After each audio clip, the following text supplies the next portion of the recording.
एक समय की बात है। एक बड़े शहर में माधवन नाम का एक बहादुर लड़का रहता था। जब उसे पता चला कि शहर में एक भयानक राक्षस हमला कर रहा है, तो उसने तय किया कि वो सच्चाई का पता लगाएगा। माधवन शहर के चौराहे पर गया। सब डरे हुए थे। उसने एक विशाल राक्षस किंग कॉन्ग को सबसे ऊंची इमारत पर चढ़ते देखा। बढ़ता हुआ किंग कॉन्ग की ओर बढ़ा। लोग भाग रहे थे।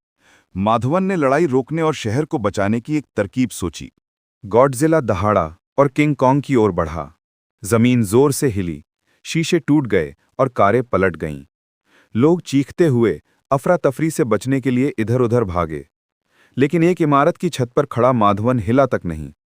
उसका दिल जोर जोर से धड़क रहा था, लेकिन उसका दिमाग विचारों से भरा हुआ था। वो जानता था कि क्रूर ताकत राक्षसों को नहीं रोक पाएगी। उसे एक चतुर योजना की जरूरत थी। उसे बंदरगाह के पास स्थित ऊर्जा टावर याद आया। उससे तेज विद्युत तरंगें निकल रही थीं।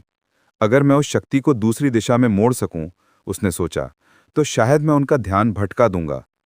माधवन गिरते मलबे से बचते हुए नियंत्रण केंद्र की ओर दौड़ा। उसने सिस्टम में सेंध लगाई और टावर के ऊर्जा क्षेत्र को ओवरलोड कर दिया।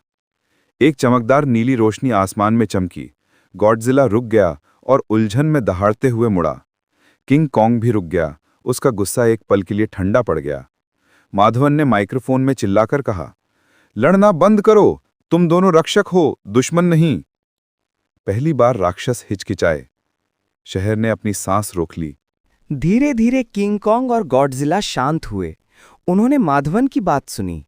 उसने समझाया कि उन्होंने लोगों को डरा दिया है और उन्हें मदद करनी चाहिए।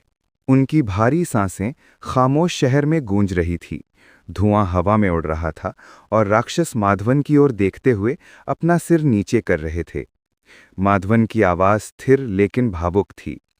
गॉडजिला ने पलकें झपकाईं।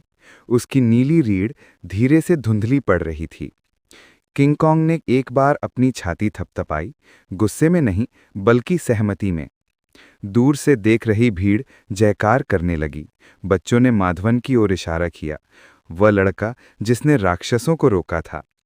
पहली बार रोशनी के शहर में फिर से शांति छा गई और माधवन मुस्कुराया। उसने डर को उम्मीद में बदल दिया था। तीनों ने मिलकर शहर की सफाई की और लोगों की मदद की। लोग राक्षसों को दयालु देखकर हैरान थे। माधवन मुस्कुराया। माधवन के दोस्तों ने उसकी जय जयकार की। उन्हें गर्व हुआ। माधवन खुश हुआ। उसने सीखा कि दूसरों को समझने से बहुत फर्क पड़ सकता है।